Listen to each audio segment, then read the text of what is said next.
श्री स्वामी समर्थ. श्राद्ध पक्ष सुरू झाला आहे. पितरांची सेवा करायची असते.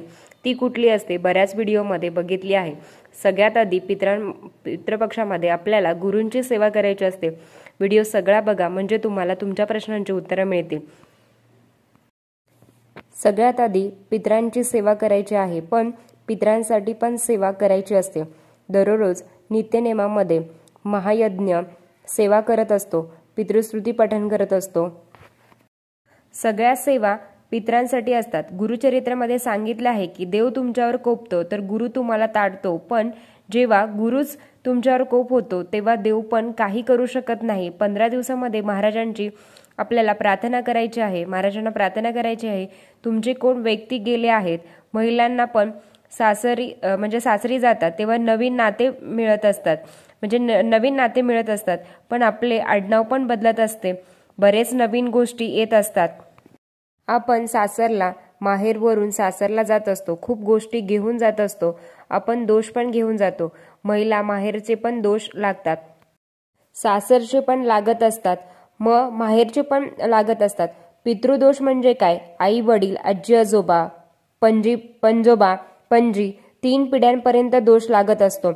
त्यातून मुक्त मिळण्यासाठी आपल्याला पितरांची सद्गती मिळावी म्हणून पितृपक्षामध्ये माझे जे कोणी दिवंगत व्यक्ती गेलेले आहेत, माहेरचे असो किंवा सासरचे, जे कुठे असतील त्यांच्या आत्म्याला शांती लागो, त्यांना जे काही त्रास होत असेल ते कमी होऊन दे, यासाठी पितरांची सेवा करायची असते. महाराजांना पण तीच प्रार्थना करायची असते. महाराजांना प्रार्थना जे कुठे असतील त्यांना सद्गती मिळून दे म्हणून सेवा करायची आहे.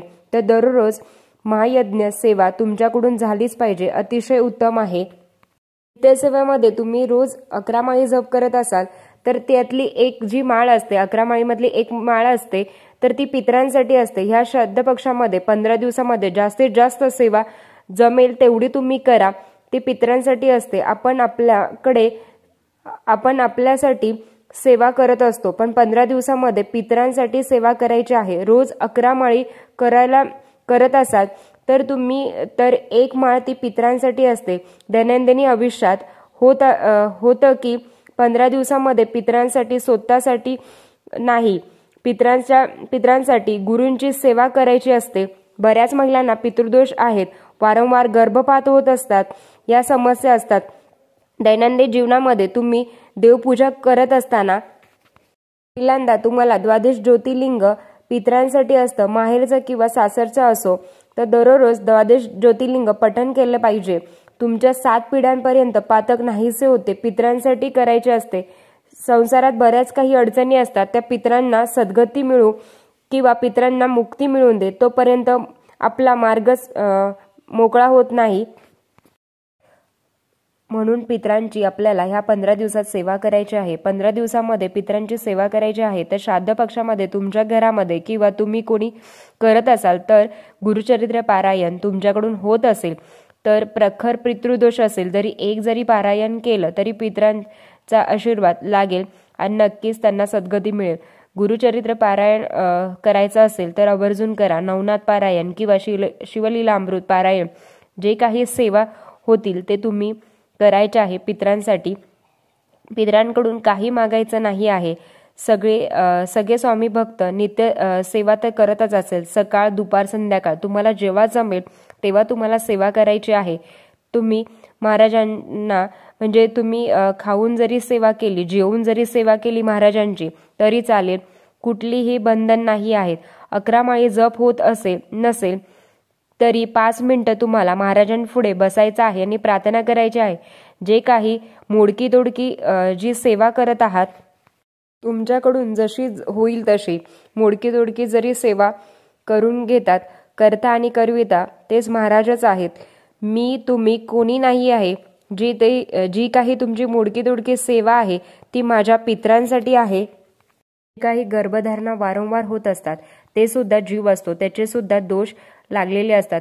माझ्याकडून जे काही चुकी झाली आहेत त्या गर्भासाठी त्याचे आपण आत्म्याला शांती लाभो ही सेवा करायची असते.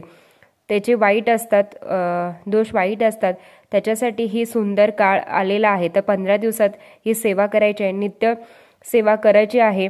3 अध्याय 11 माळी जप होत असेल, तो जरी 11 माळी जप करायचा आहे, ते जरी आपला 11 माळी जप होत नसेल तरी महाराजांच्या पुढे बसून आपल्याला 5 मिनिटं श्री स्वामी समर्थ, श्री स्वामी समर्थ नामस्मरण तुम्ही नामस्मरण करू शकता.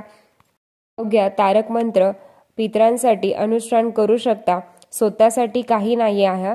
घोरधारम कष्टक आपल्याला आयुष्यात येणाऱ्या आपत्काळी संकटामधून घोरधारम कष्टक पठण केलं तर पितरांसाठी करायचं आहे. जी काही संकल्पयुक्त तुम्ही सेवा चालू आहे ती तशीच चालू ठेवायची आहे.